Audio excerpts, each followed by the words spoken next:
shall I render to the Lord for all his bounty to me? Welcome to Veiled in Grace. I'm Kyra. And I'm Anna. We are Cradle Orthodox Christians And we're here to talk about what it's like to be Orthodox women in a very non-Orthodox world. All right, so today we'd like to talk about probably the most important and controversial There's a lot of controversial things out there. topic for women. So the issue that we're going to talk about is modesty and vanity. Here we go. Dun, dun, dun. Dun, dun, dun. This is where our past starts to creep out a lot.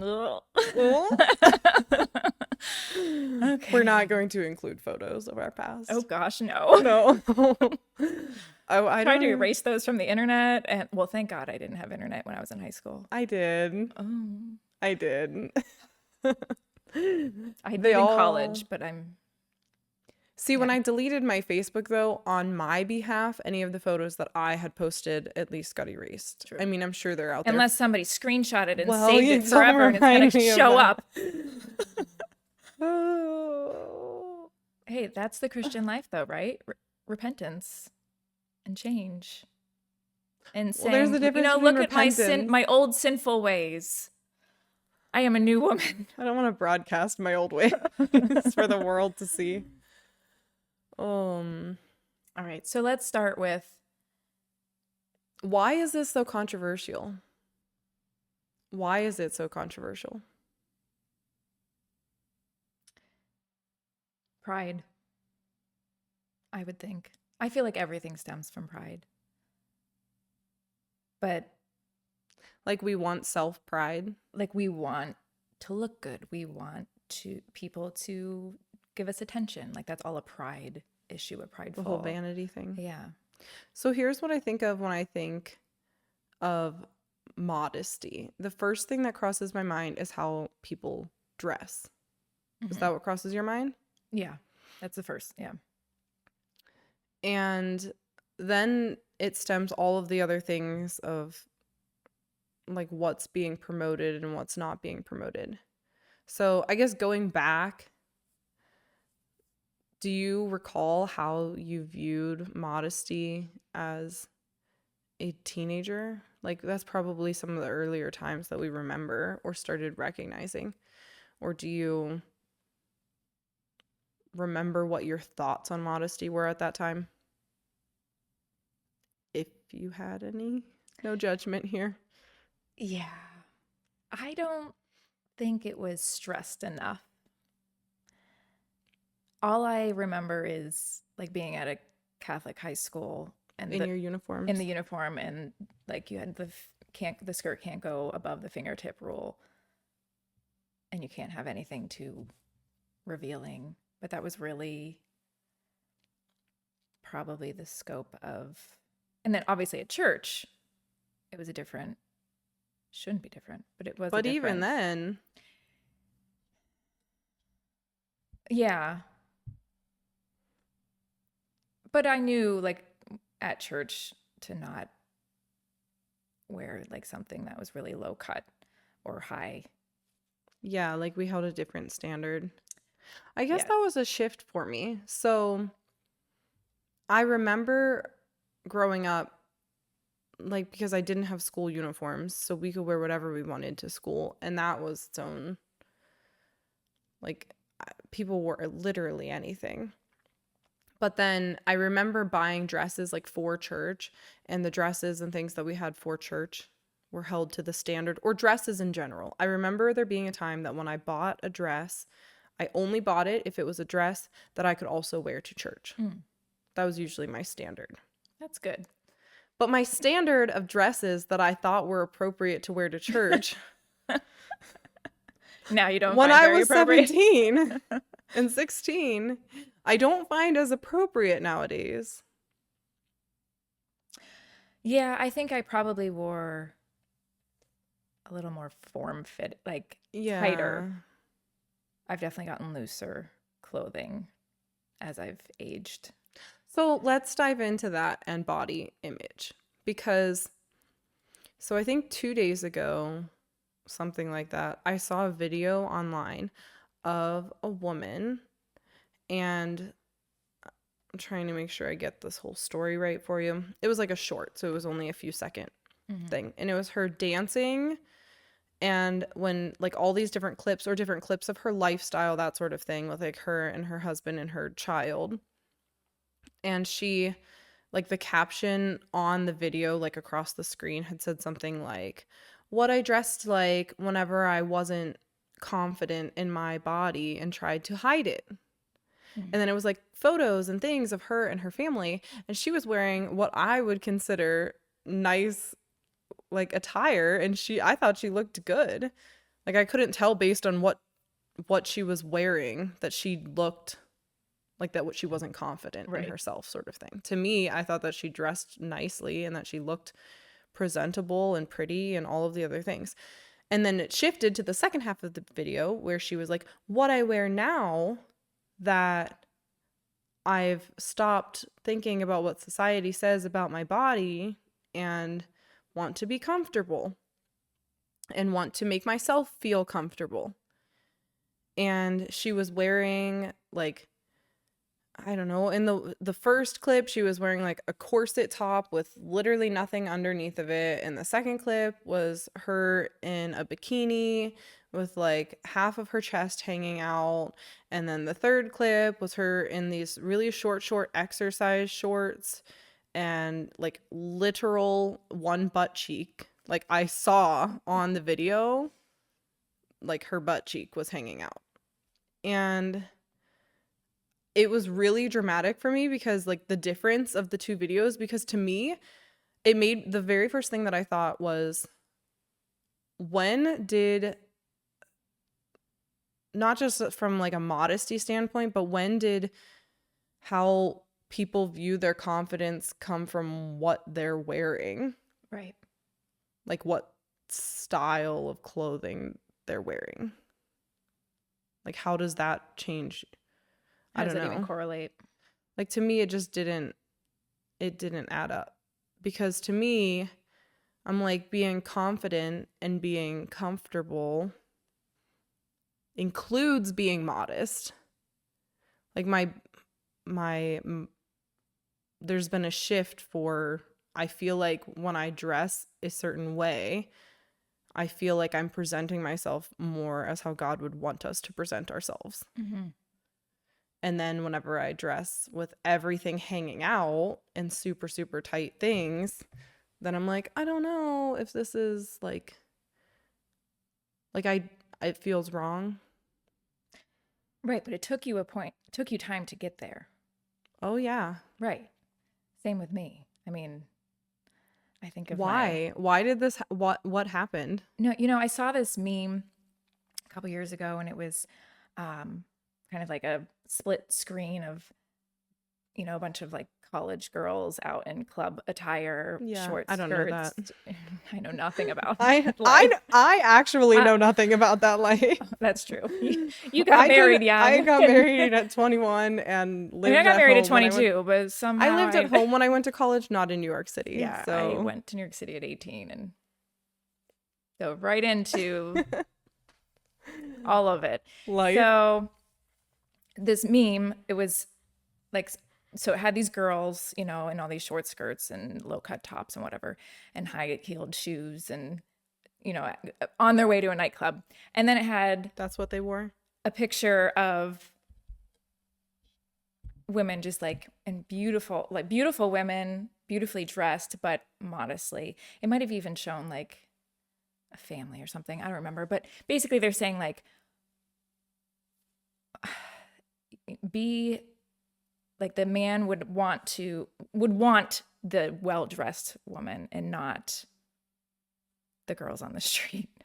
So is and that it the really like it struck interpretation? me Like, is that we think that that's what men want? Exactly. Like, that's what I think, a lot of like when I was a teen and,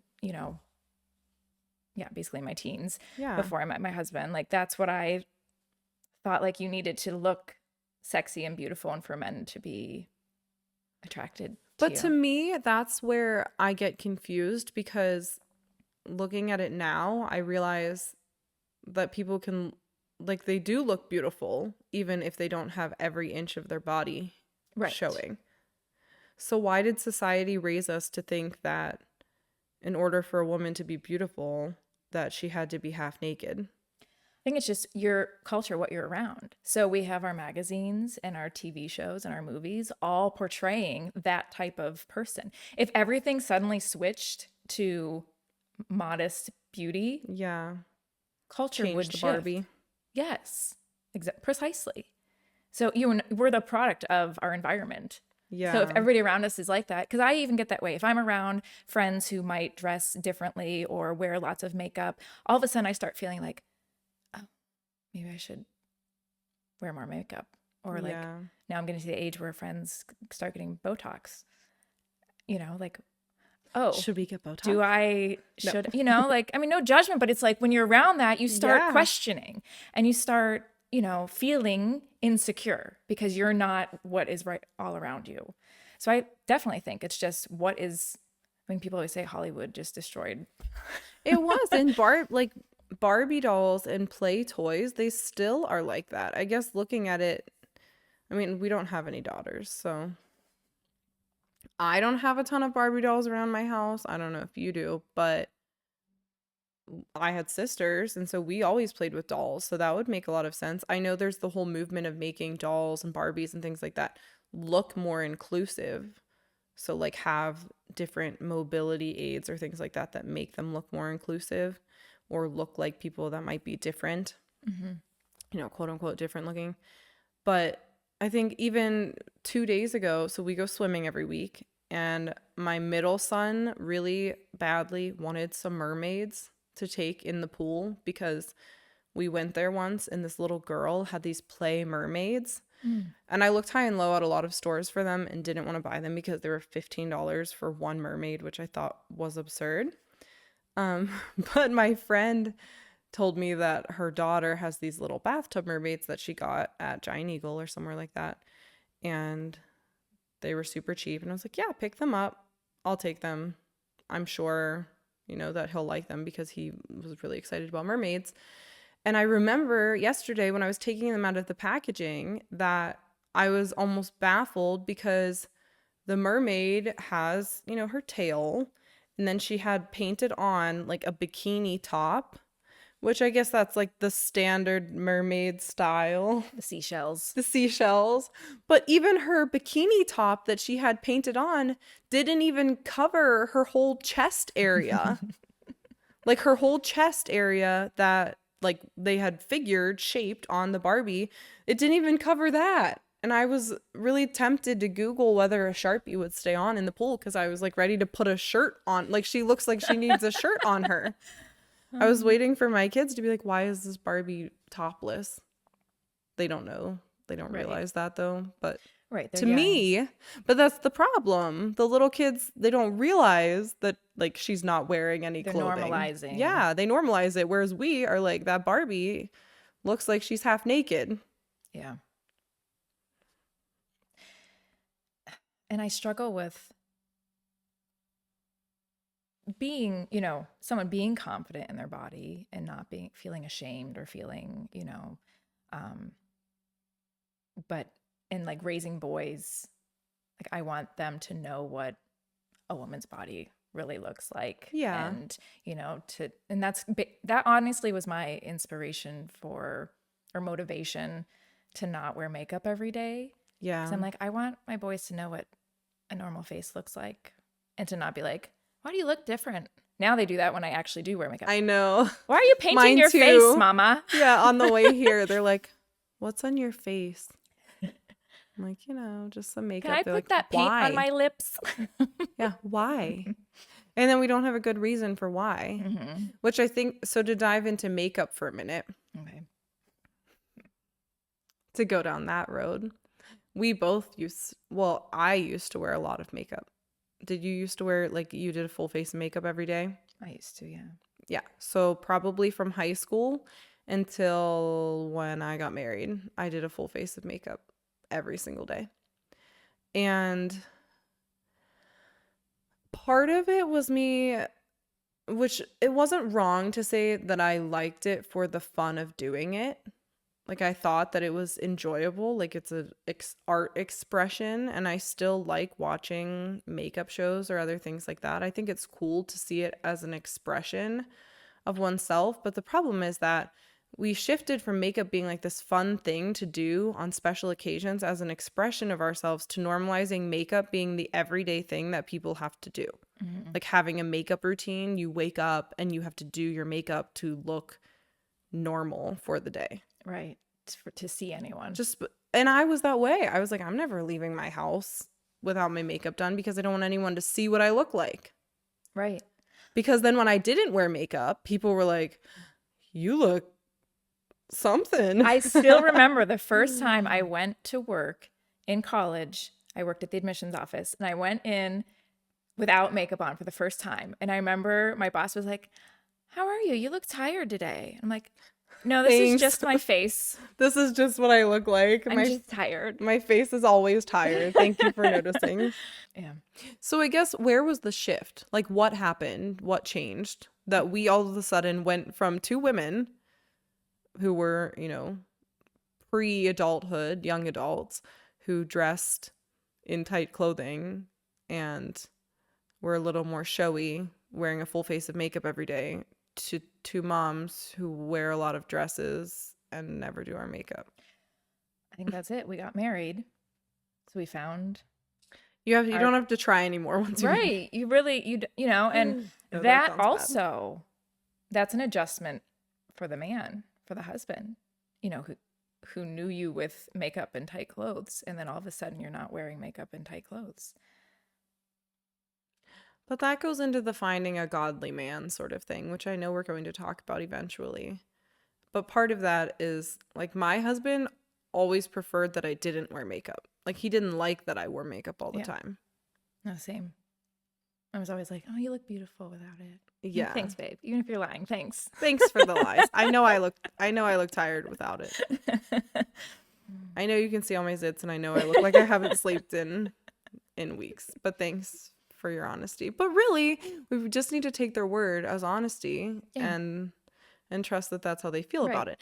And with how we dress, our husbands don't like us showing off everything for everybody. That's how I feel. Like, I don't want to be drawing attention from other men when I go out. Like, that's not my goal. If anything, I'm like hiding. Our goal? Was that our goal when we were younger? It must have been. Subconsciously, our goal was to just attract men. Attract anyone. Just be attractive. And because our society views that as attractive instead of the beautiful, modest woman. So how do we shift that? How do we teach the young girls? I guess there's two sides to it. How do we shift the young girls thinking from them thinking that that's how they have to look? And how do we change the women who are trying to go over onto the side of I have to start showing more skin and more this and more that to look attractive in society? I guess it involves trying to get society to shift their focus and parents to shift their focus to a more biblical understanding of what modesty is. So that's what I was going to say. I think it's still important for women to still present themselves in a beautiful way. Mm-hmm. Not for vanity purposes or to draw attention, but just to appreciate beauty and the bodies we've been given and the faces we've been given. And, I don't think caring for the temple. You're supposed to be caring for your body. Exactly. You're not supposed to just let it go and eat things that are not well for you. And doesn't mean you have to dress in like frumpy to be modest either. And I think that showing our youth that we can still wear fashionable clothing but be modest is, setting that example would be, obviously, for anything parenting wise, setting the example is the answer. Yeah. And because I remember seeing in like an online group, someone was saying they knew, I don't know if it was like maybe their brother or somebody, you know, basically like kind of got turned away from the church because his mother would always dress like too conservatively and didn't really care about presenting herself. And so that there was like a fine line of like showing our men that, and our boys who are growing into men, what true beauty is, and that it's, and how to appreciate that beauty without having to be revealing or degrading our bodies. And so your boys are getting closer to the age of, you know, Puberty. than mine are. So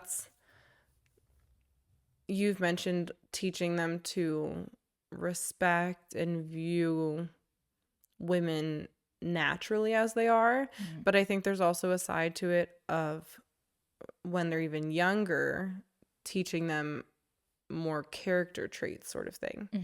Like how to virtuous people, how to appreciate people that are kind, and women, you know, women and men. But if you're speaking specifically of women, teaching the boys who will be men to value someone that is kind and someone that is loving and someone that is caring and respectful and responsible and trustworthy. And has the same values and has the same values and morals as you, from kids as little as toddlers, teaching them that, you know, the virtues of how they should be treating others.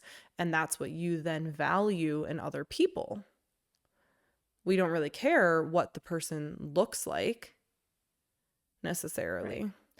I think it starts in the home, like anything. You know, how are your parents? How are they? What is their example? And then, yes, what are they teaching you? And not, I mean, my parents did teach me. Yeah, I was going to say, which is hard to say. Right. Like, I think society really played a big role in it, because both of our parents, Yeah. we both have great parents. Who taught modesty. Who taught modesty. Didn't teach those things and taught about, you know, people's characters. And and we just disregarded it, like the No, it's obedient children that we are. Your friends, school. I mean, this is, I think, part of the reason why a lot of people have started choosing homeschool or conservative Christian schools, just so that they're not. Although I was at a Christian school in it. Well, so here's the thing. I went to a very large public school, and I felt like in my public school, to be cool, you had to fit in with somebody. Like you either had to dress this way, or you had to dress this way, or you had to look this way, or you had to do this thing. Or like if you didn't have your clique of the people that you looked and dressed like, then you didn't have anybody. And you live so much of your life, or at least you feel like you're in it for so long. And then you get to college age where it's kind of the same way, but then you start to like bridge over and see the people that really just don't care. Like they don't feel like they have to conform to what society says that they have to, and what that person looks like and what that person looks like. And then you get into adulthood where you realize that nobody cares. So I'm like, I feel like with children that are homeschooled, that's one of the benefits of, I see a lot of homeschooled children that dress more modestly, and it's because they just grow up in this biblical household and without those like pressures. us, but they don't have as many of the pressures of children that are dressing differently every single day. They're not spending every single day with them and wanting them to look a certain way. Not to say that you can't go to public school and avoid. Right. Well, you can't avoid society, but you can choose to be different. Mm-hmm. And I feel like if you're a parent of a homeschooled or of a public school child, that's what you have to teach your child, is that it's okay to look different and dress the way that you feel is right to dress, even if others aren't.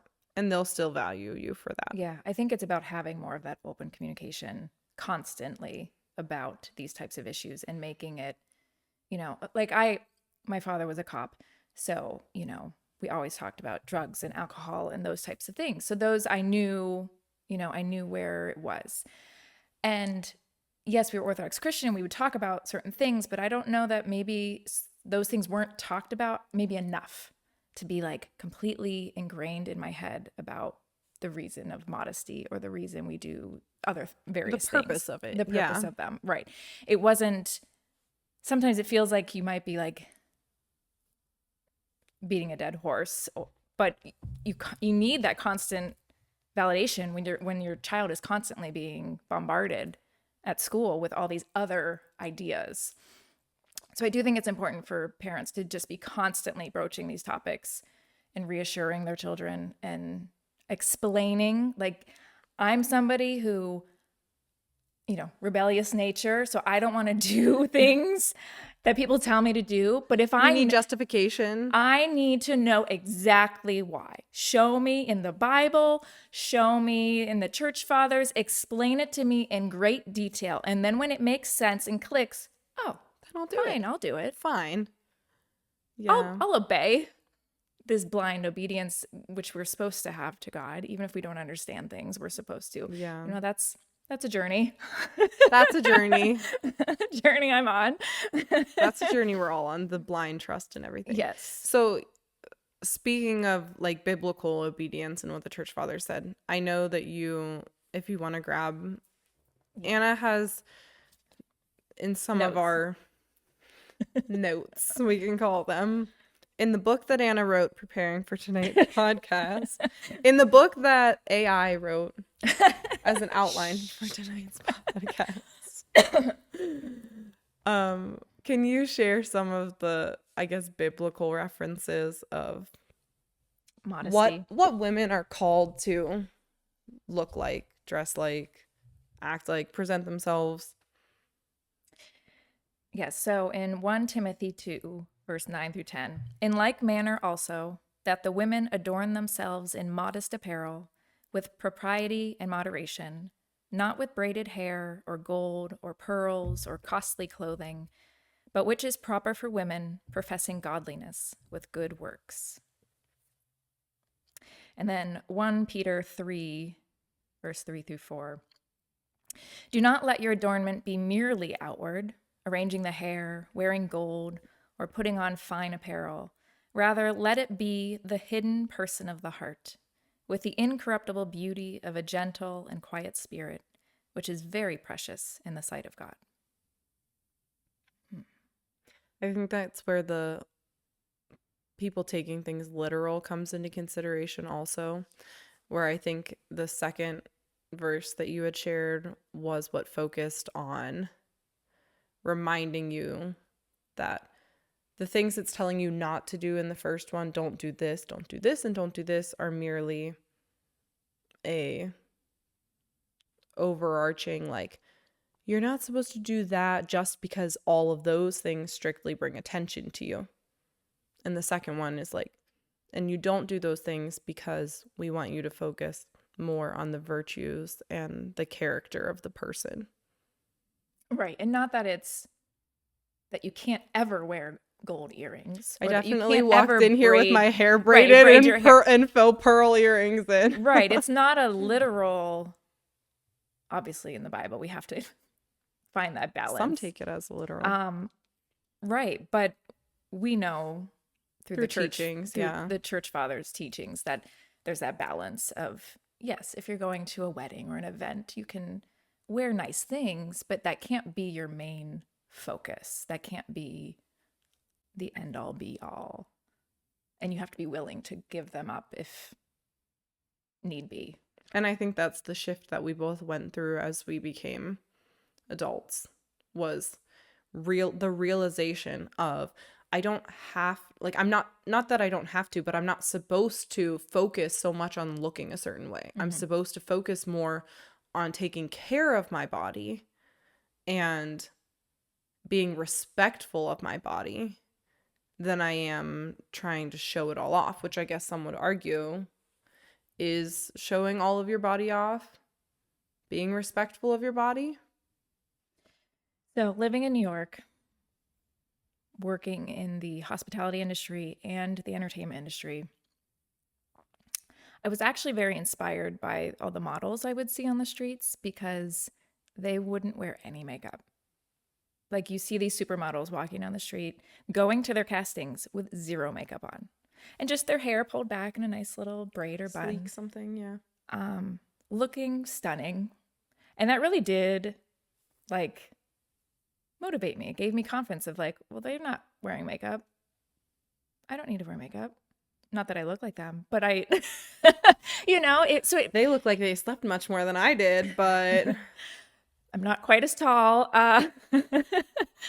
But that really did help me to see that, yes, if they went out at night, even actually no, because there'd be parties that we'd be working, catering, and these models, like some very well known, like Victoria's Secret models, and they wouldn't really be wearing any makeup and they looked beautiful. And so that always inspired me of like, no, just because we see them in magazines or on TV and they're all done up, like they're more beautiful in person with little to no makeup on and their hair not perfectly done. And so that kind they of have really nice cheekbones. who does? Models. Oh, model. Right. Yeah. No, and they have the perfect, high cheekbones, nice jawline. I mean, So that's what big people lips, have yeah. the argument of, though. What if I don't look like a like that. supermodel? What if I don't have wonderful cheekbones Right. and eyebrows that are actually here without being filled in, and lips that are plump, and this that is this, and Being comfortable with what yeah, God has just being given you. comfortable with what God has given you. Everyone is supposed to be made in the image of God. If we are all made in His image, why are we trying to look different? Yeah, I think that for me, it was just like a slow progression of being comfortable in my own skin. You didn't rip the Band-Aid? I don't think so. Cause like I wouldn't, like I worked from home on my music, but then I also worked out in the, cater waitering or bartending or also doing music. So when I would go perform, I would wear stage makeup. I'd wear makeup. When I'd work, an event, it was just kind of basic makeup. But I would still wear makeup going to these things. And same with like castings for acting or print jobs. I would wear makeup. I was not the supermodel that could not wear makeup, You totally could have not worn makeup. That's You what would I have felt looked though, wonderful. But living in that environment though, of Yeah. constantly feeling like you need to look like a supermodel or a famous person to like, because you're in that world, it was a struggle. It really was. So mine was definitely more gradual. When you moved back to releasing- the country and got back Releasing to the the world ego. of Right. people here don't care. Right. If I look like a supermodel, they like it when I look like me. Yeah. And I can be just me. No, it was really freeing leaving It the is. city. Yeah. But that's also when I all of a sudden decided to stop doing music. I'm like, I want to have a baby, So I think just I had a whole shift of like, Yeah. I no longer want to do music. I want to have a baby and start a family. And so I had a major shift then, for sure. And that's what got me thinking about it. Like, well, I want my baby and child to grow up seeing my face as my face. But it's interesting. So really, I guess the conversation about modesty and vanity doesn't just revolve around clothing. A lot of it, in my opinion, revolves around makeup. Yeah. But is there more to it? Yeah. I mean, there's just humility in general, modest talk, modest everything, modest thoughts, actions. It's all encompassing. And not feeling like we need to always know what to say or be right or be, all of these things are just being more modest in our approach with people every day. Yeah, and with raising children, that just comes back to the teaching them that it's normal and acceptable to just be a person. You don't always have to try to be something else or someone else or look a different way or act a different way or change things about yourself. Which I wanted you to talk a little bit about the feminist movement and how modesty ties into that, doesn't tie into that, where that kind of stands. Yeah, I feel like the feminist movement, I feel like all of these movements All of the had movement. good beginnings, good intentions.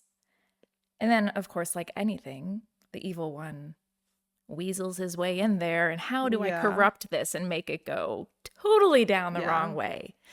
And I think that's what happened. I mean, obviously, feminism started with women's rights to do anything, To be treated as a right? To be person. treated as a person. Like, that's a We don't good, disagree with right? that. Like, that's a good, valid argument. Yeah. And, we believe women should have equal rights.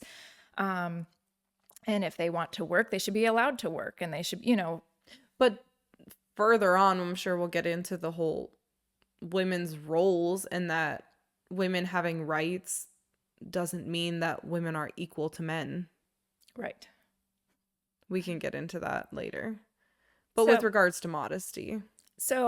but then it started being like, okay, well, if a strong feminist, I can dress how I want to dress. I can wear whatever I want to wear. And, if I want to wear something scandalous and walk down the street Or nothing. a man should be able to turn his eye and, turn away and not look at it. And I'm not going to lie. Like, at one point I had heard that, and I did get confused by it, because I grew up with a strong mother and strong female values. And so I struggled with, like, yeah, I should be able to, but then really, but from a biblical standpoint, it's like, So who is it for? Is it for the men? Is it for right. us? That's the question. Is Yeah. it, who are you being modest for? Or who are you being feminine for? Or who are you doing everything for? Are you doing it for yourself? Are you doing it for others? Or are you doing it for God? Self. Yeah, that's where a lot of the feminist movement gets Yeah. lost, I think. Too much focus on the self. When, yes, we should be focusing on our inner soul, but to be closer to God, not fit in more into society. And I know that you and I have talked about this before in the whole feminist movement, and we've said so many times that Orthodox Christian women are the ultimate feminist. We are for women. We are for women being women. We're for women being what they were born to be, dressing how they were supposed to be. Like, we're not trying to change what a woman is supposed to be. We know what a woman is. We have it defined. I know society doesn't, but we know what it is. And the Bible clearly lays it out in two of many, many, many places, the role of a woman and what a woman is supposed to do and how a woman is supposed to dress and how a woman is supposed to look. And, then you have the community of non-believers out there that are then going to argue, well, if I don't believe in God, then why should I have to care about what God thinks about all of it? But even from a personal viewpoint, people can't say, like, it catches up with you. Even when you don't believe in God, the evil one chases you down. Mm-hmm. So there's going to be a point that doing the things that you were doing or acting the way that you were acting is going to catch up with you and negatively impact you. Whether you're doing it because you say it's for yourself or not, that'll probably make it even worse. Right, because there's that saying that, Satan doesn't care if you believe in him and his evil ways. He just wants you to not believe in God and follow him. So anything the evil one can do to veer us away from God, he'll do. He doesn't care if you believe in him or not. It's almost easier for him if you don't listen, if you don't think he's there. Just ignore him. Yeah. But even so, how women dress, that was honestly a more recent thing for me. Would you say that whenever you switched away from wearing a lot of makeup and instead tried to embrace just the natural beauty and how you looked, you did the same with how you dressed, or was that at a earlier or later point? No, dress was definitely later. That's been a harder and longer journey I admit. Do you know it's when that still was? ongoing. Yeah. It's still ongoing for me. It's the vanity issue of looking a certain way and having to let that go and say goodbye to that. You know, I mean, for me, like even with bathing suits, Just this year, like a That's month ago, we been- were texting each other about bathing suits. like that's been a really hard transition for me. we were at the I- beach in bikinis 2 years ago. And I don't think there's anything wrong with wearing a modest two-piece in the right setting. But just getting away from that feeling of needing to have like my stomach exposed in a bathing suit. I now have plenty of one-piece bathing suits. And actually, that's all I had until I just recently found a nice, like more conservative two-piece. But so even with bathing suits, I guess that goes back to the what type of image we are trying to now set for the younger Right.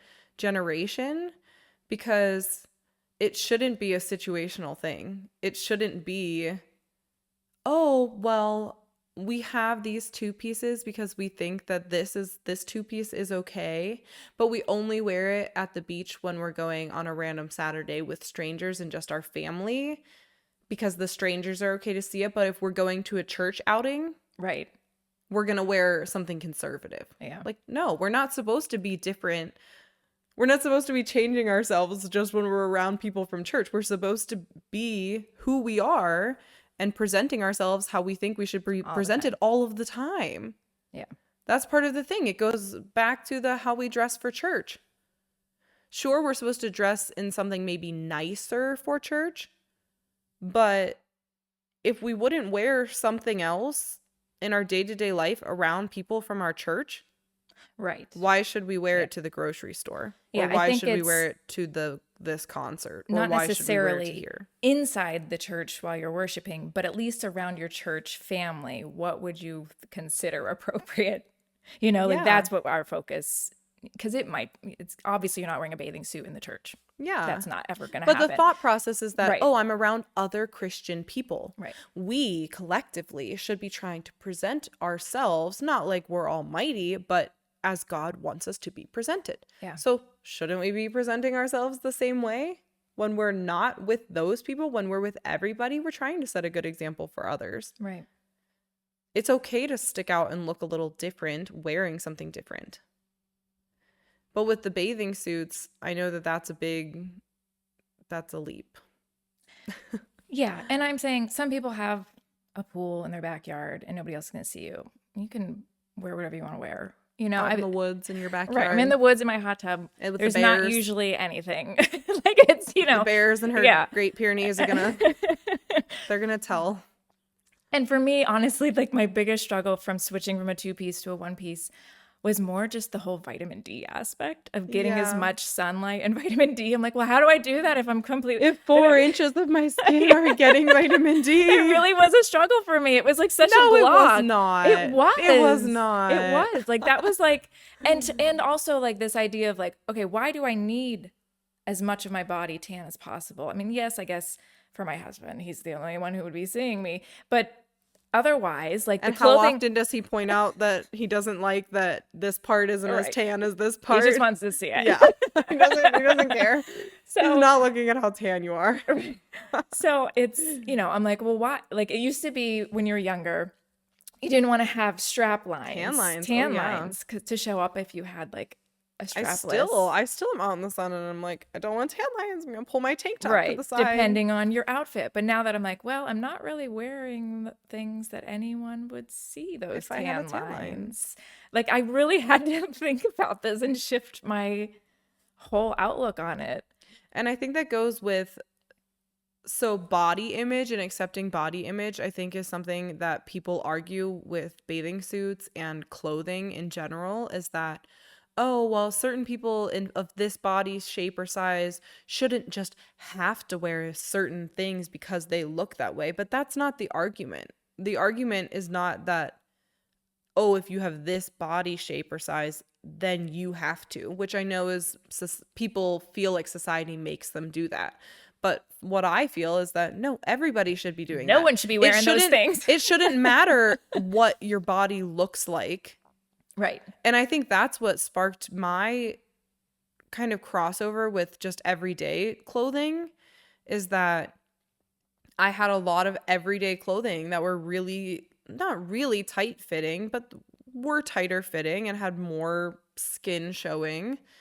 And it was just my normal attire. But then after having children, it almost negative, like those clothing made me feel worse about myself, because they made my body more like I could see every inch of everything that has changed from having kids, which is really a struggle because, you know, according to the charts, I'm like severely overweight. And to me, I look in the mirror and I'm like, I don't feel severely overweight. Like and I agree with the people that I shouldn't have to hide because numbers say something. But there's also a difference, like there's a shift in, you can dress your body at the size that it is and still feel comfortable in what you're wearing. And beautiful in what you're wearing. And I mean, a year ago, I brought like 2 giant garbage bags of clothing to donate because I'm like, I'm not going to fit in this anymore. I need to stop trying to tell myself that I have to look this way or fit in these clothes, and instead just shifted it to, this is what my body is doing right now. I've had 3 children in the last 6 years. It's completely normal for my body to look different and be a different shape or size than it was 6 years ago. As long as I'm eating well, which we do, we eat very clean, and exercising or staying active, which we do, then be happy, be content with your body where it is, and just embrace it where it is. Right. And knowing that, like, okay, say in 5 years, something changes in your life and you lose weight, you could just go shopping. Yeah, let's go shopping for clothes that fit that body, right, that are still modest and still nice. Yeah.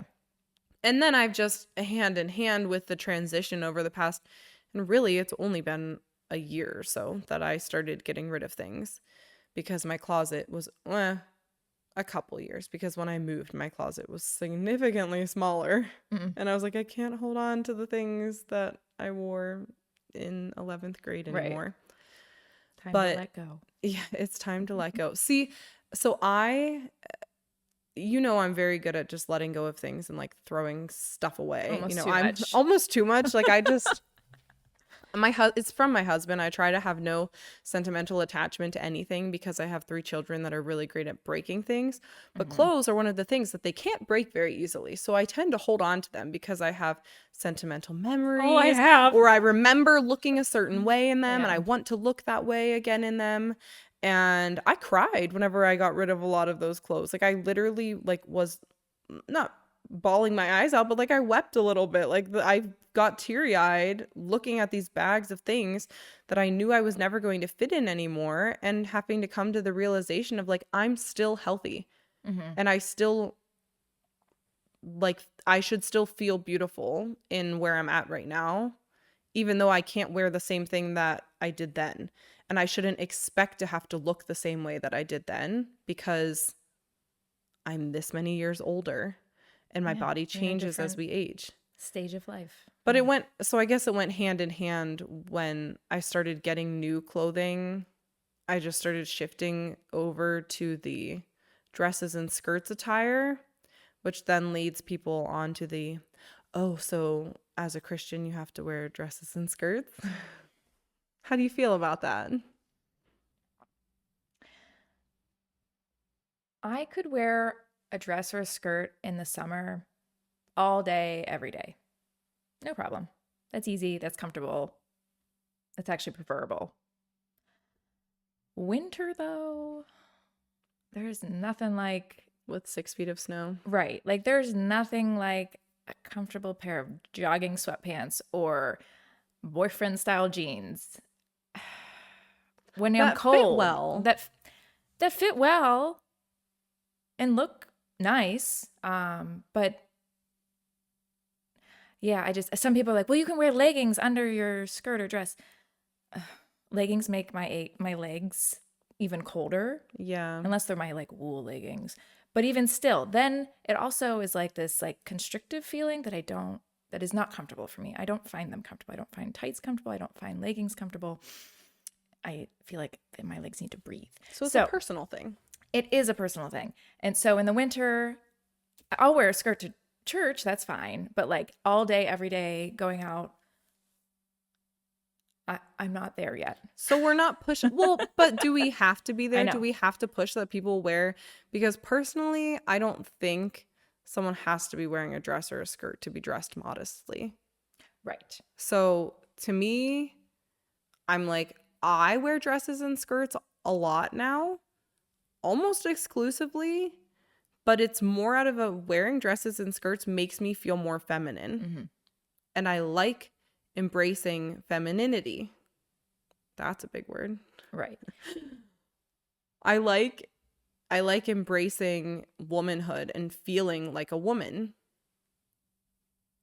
and getting to be different. Right. Right. Because there is that argument of a woman wearing pants and like a shirt, even if with a collared shirt, dressing like a man. I don't think you look like a man, Anna. Far from it. And that's But what, I I was see the talking with my argument. husband about it. He was like, I don't see that. Like, I can still see a very beautiful woman Yeah. in a pair of trousers and shirt, t-shirt or whatever. I don't think that takes away from their femininity. It's like, well, because it's your energy too. Mm-hmm. Like we aren't trying to present ourselves as if we are men. Right. I'm not trying to dress I'm like not a trying guy, to dress like a man. I'm trying to dress like a woman. but comfortable. But comfortable. And warm. And warm. To me, dresses and skirts, I will wear them even in winter recently, but that's just because I don't mind wearing leggings. But I also, even in the summer, sometimes end up wearing leggings, or actually most of the summer, I just wear like biker shorts under things like this because I also have a 2-year-old in diapers. Who lifts all of your dresses up. Yeah, who lifts my dresses up, or I'm sitting on the floor at wherever I am changing diapers in the middle of the day. So to me, it's just I was thinking on the way here how interesting it was that what I'm currently wearing underneath of my dress was things that I like used to go out in public wearing just that. Mm-hmm. I won't say, okay, I have had a hard time finding things that I can wear to the gym. I will say that when I go to the gym, I do still tend to wear like biker shorts and a tank top. But and I wear tank tops in my like day-to-day life, not generally super tight fitting ones just because I don't find them comfortable. But like biker shorts, you can see a lot in biker shorts. Mm-hmm. And I don't often wear those out anymore without anything else. Like I wear them around my house a lot, but I will wear them to the gym still because I do spin classes and I've found it quite hard to ride a spin bike in a skirt. I mean, that's the thing, and I like to do Pilates, and it's just more comfortable if I have like form-fitted leggings on that aren't getting in the way and aren't hindering the exercise. And I know people have the argument of, oh, there is modest gym wear. Well, yeah. But you have to wear certain things to do certain activities. You can't scuba dive in a wedding dress. Right. So. Right. So with exercise, that's a future topic in itself, but the modest and vanity side of it is trying to still be modest as you can be in your attire. But at the end of the day, like, the sport is the sport, whatever you're doing. Yeah, you need to wear the proper attire. But there are choices you can make for sure. I could do spin class in a bathing suit, but I'm not. And obviously what you do at home versus out in public. Oh, yeah. Because again, That's it's not that you're being two-faced, it's just you're around no other one, people. well, but yeah, no one else is seeing Right. anything. I And live in the middle of again, the woods. yeah, and it's normal for your family to see and your children to see the difference of like, oh, well, like when we are going out and we're going to see other people, this we need to make sure we're presenting ourselves in a certain way. Right. But at home, when you are more comfortable, it's more normal to see what people look like more naturally without dolling up to look a certain way. Yeah. Oh, so I'm taking your advice.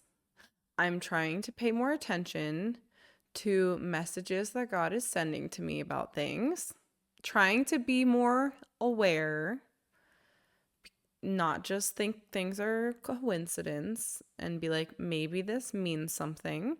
It all means something. There Every- are no coincidences, Kyra. Well, so that's what I'm trying to come to grips with, is that there are not coincidences. And this wasn't a voice. I mean, no, it wasn't a voice. But I've lived in our new house for almost 3 years now. And our icon corner has been set up for all of that time, basically since we moved in. And never in that time have I had an icon fall off of my wall in my icon corner. Does that ever happen to you?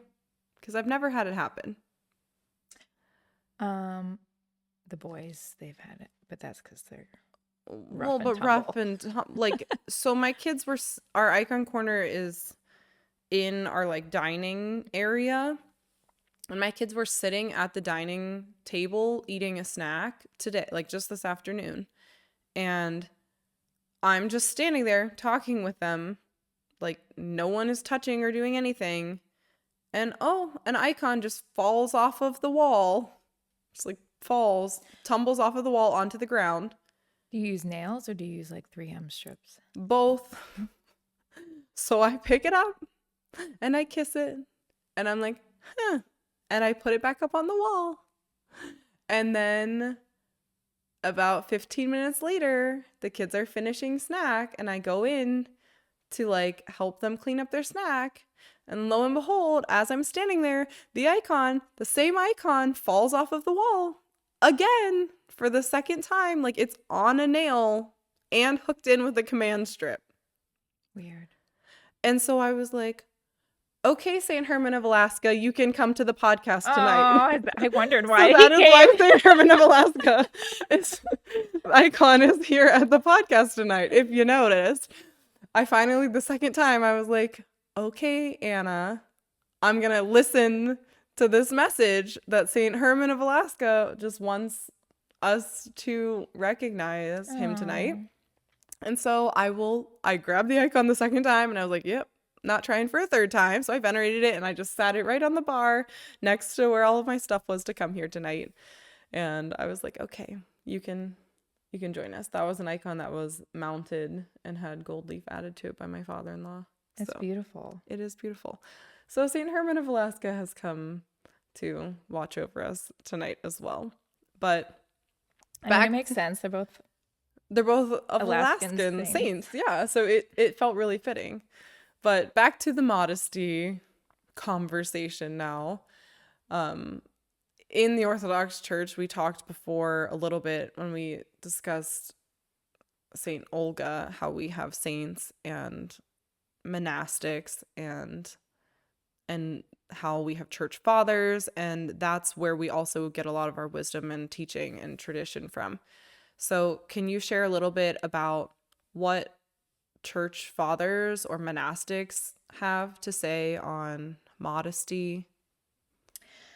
I'm actually remembering when I went to the monastery in Guatemala with the orphanage, and the nuns there, I remember my first time going. It was hard, like, because you had to cover your head, and I wasn't covering my head yet, just in the church, in the services. But I remember her saying, like, oh yes, all the women must wear head coverings. It's in the Bible. Read the Bible. And I'm like, but I remember thinking in that moment, We don't read the Bible. where in the Bible? Nobody has told me this. Again, this is like that education side of Yeah. it that like, I need to know, like, what verse? Where is this? What, and like, looking things up on the internet. So I guess I could look at my Bible, but it's a big book. Like, how are you going to find this? It's a big book. Maybe we should read our Bible more, Anna. Clearly. Guilty. Not just you. So anyway, so I try to use what I was taught there by the madres, the mothers there, of how they approached, because they had an orphanage, so they had all these children, so they were raising. that they're raising, so they knew they had to raise them to live in the world still, and find that balance of where they're coming from and where they're going. And so, our attire when we were there, obviously we were at a monastery too, so it is slightly more strict than would be outside of a monastery. But again, your day-to-day life, yeah, obviously it's a little set aside. We don't wear bathing suits in church, that sort of thing. Right. So even then, so they had a pool. I didn't ever end up going in the pool, but I remember if you were going to be going in the pool, you had to wear a modest bathing suit. And they described a modest bathing suit as just a one piece that's not too revealing. And which I think is totally reasonable. Like, that's not, some people I think take it to the extreme of like, we're going to end up looking like Muslim women, like not being allowed to show anything. It's like, we have to find that balance of living in the world, and like a little forearm action is okay. Right. Right. So, that was their requirement. And then, obviously, covering the heads, but, church, they did allow, like if it was Vespers, they weren't as strict about having to wear a skirt during a Vespers service. You could wear your pants. Pants had to be, again, modest, like not too tight fitting. And same with shirts, couldn't be too, I think the rule was if you can bend over and see down your shirt, then it's not high enough, kind of.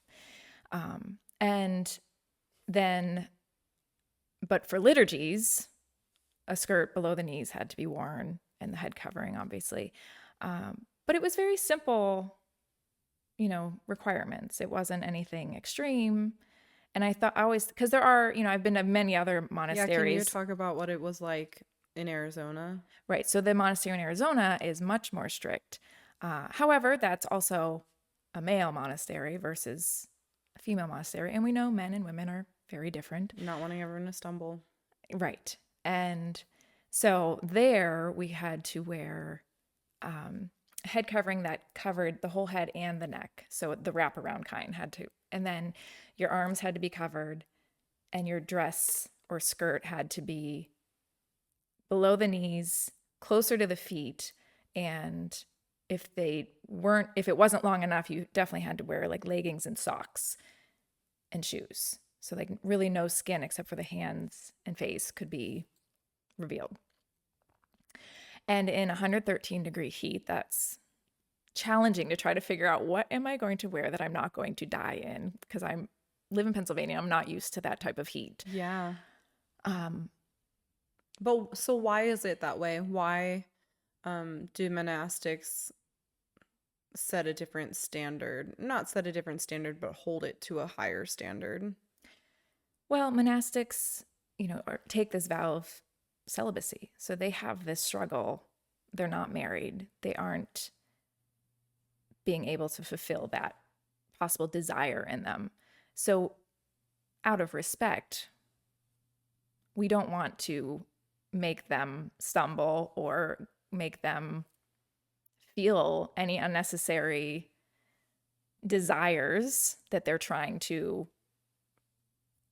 squelch. Avoid, that they avoid, have. yes. Yeah, they already, as a person, have those desires. Right. So instead of, the feminist side of it would see it as oppressive. And that's not why. But did you feel any less feminine? No, not at all. Exactly. Like I still had my skirt on, and like I'm still a woman. I'm still Yeah, that's the. yeah. I think people think that if you dress more modestly, that you're going to feel less feminine, or that you're going Or to less beautiful. be less beautiful. You will, I would say, men might not be as turned on by you. That would be the difference, I think. Obviously, because the monastics don't want you wearing anything. But what that, are like, we looking for? Right, like- when we're looking for a man, do we want a man that's going to have eyes that wander all of the time, or that is desiring and seeking a godly woman? Right. Right, like who are you going to attract? Yeah, who do you want to attract? Yeah. Sort of thing. So the beauty of Orthodoxy is that to help us understand the Bible, which, came later than the Orthodox Church, we also have teachings then from church fathers that help us understand the tradition better. Do you want to share some of the wisdom? Because I know we have noted some. Yeah, so St. John Chrysostom, he was in, the 300s, 400s, somewhere around there. Can't pull up the internet this time. He wrote in his homilies on 1 Timothy, which we read earlier, warns that extravagant clothing fuels pride and distracts from prayer, stating, "Do not deck yourselves with gold or pearls or costly array. The body is not adorned by these, but the soul is dishonored." Wow. So again, not that you can't wear them, but that's not like fueling your soul. Yeah, when you let that be your fuel, Right. it takes you into darkness. When Yeah. you let your appearance be more than what's on the inside, and even to your death. When we die, we don't take our body with us. Right. Well, immediately. I mean, immediately. You get a new Some body. do, and And then you get a new body all anyways. the logistics, but the nitty-gritty details. Yeah. But the point being, our bodies get returned to the earth. Yeah. But our soul doesn't stay there. Right. So that's what matters. that whole, you can't take it with you. Yeah. You can't take it with you. Yeah. We should care it and respect it, but it's not what truly will matter. Mm-hmm. Yeah. And then St. Basil the Great, in his ascetical works, he links modesty to humility, teaching that simplicity in dress reflects detachment from worldly passions. So those desires, those passions of wanting to feel desired by people around you, letting that go, being humble and saying, I don't need that attention. I don't need people to be all eyes on me and being like, wow, isn't she beautiful? Yeah, which maybe is a blessing to us, that I feel like as we're sitting here talking about it, I think have expressed that we've been able to let go of some of that, and that's what helps. But in our younger years, could not as easily. Right. And it helps once you're married. You feel solidified. You feel But confirmed. for the woman that isn't married. Right. Who do you want? And I think of monastics, like they're married to Christ. And so that's where they find their comfort. And, so before you are married, Christ needs to be your bridegroom. He is your bridegroom. But, that's your only one. That's who you're dressing for. Right. That's not who you're dressing yourself. For. Right. I like those. And then let's see here. So St. Isaac the Syrian, in his ascetical homilies, he calls vanity the gate of hell, a delusion where men seek praise instead of God's approval.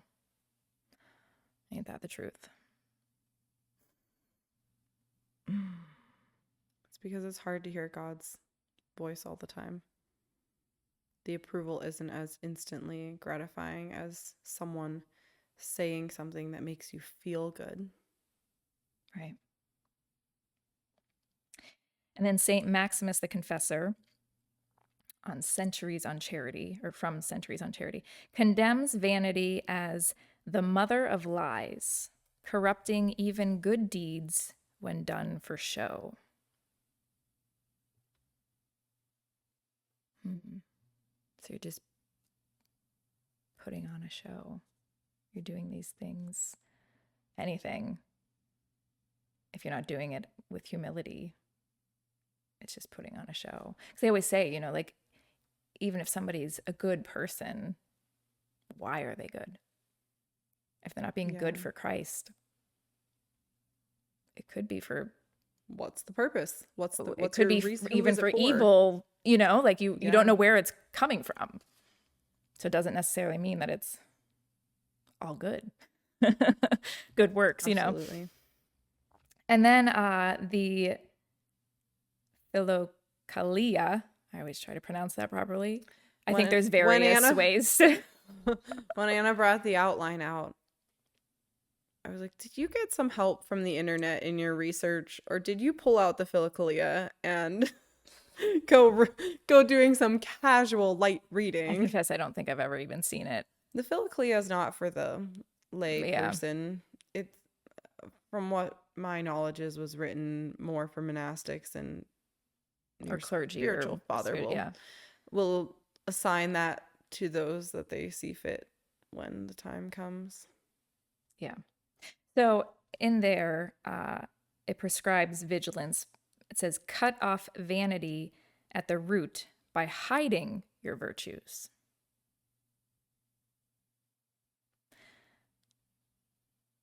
So not only...